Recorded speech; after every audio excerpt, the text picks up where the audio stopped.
everybody.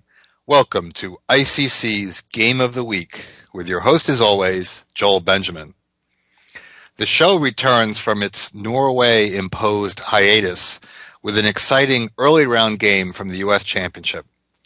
Lenderman and Shabalov were two of the more enterprising players in the event, and it should surprise no one that the Battle of Alex's provided lots of excitement. Errors abounded as both players felt their way navigating through extreme complications. I find these topsy-turvy skirmishes perfect fodder for Game of the Week.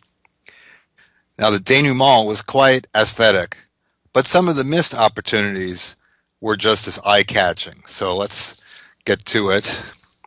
Lenderman against Shabalov. And we have a Slav. It starts out as e6. If you're a Slav player, actually a semi-Slav player, if you like to play the Slav variations with e6, a lot of players play from this Queen's Gambit decline move order because the exchange variation is at least unbalancing. You have an unbalanced pawn structure as opposed to c6, c takes d5, which can be quite dull, often difficult to win. Certainly a lot of players, when they're in the mood to play for a win against a low-rated player or in a situation when they must win, they might want to avoid that. Of course, this can be entered from many different move orders, but this move order does allow White to play the Marshall variation with e4, not Marshall's best idea, which was the Marshall attack in Jorge Lopez, but not his worst either, which was the Marshall defense in the Queen's Gambit. But Lenderman plays knight f3.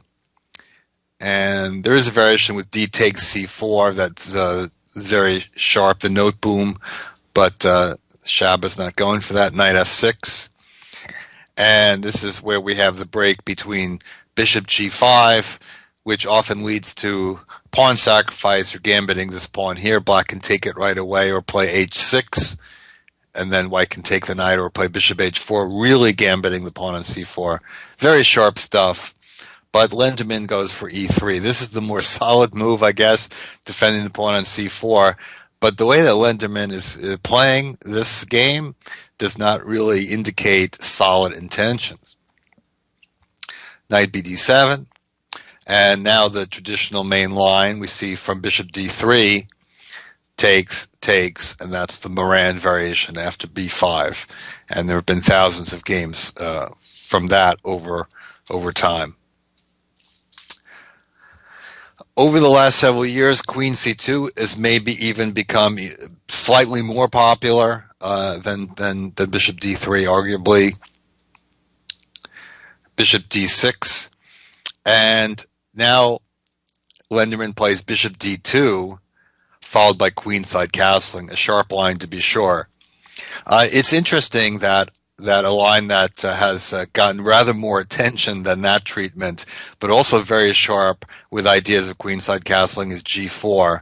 But what would be kind of ironic about that move if it had been played in the game is that Shabalov from the Latvian School of Chess was one of the developers of this system with g4. But no offering the material just yet, just a straight queenside castling. And, White has ideas of storming the king side with his pawns, but Black, of course, can be expected to do the same. Now, standard approaches to getting things going in this position for Black, obviously, that bishop on c8 is hemmed in. He's got to do something to open things up a little bit. If Black plays c5 to try to get some action, White can take on d5, and Black could see a weak pawn in the center. If Black tries to play for e5, the same kind of thing could happen. If he takes on c4 and starts pushing queenside pawns, he can do that, but he's given up some center. So Shabalov plays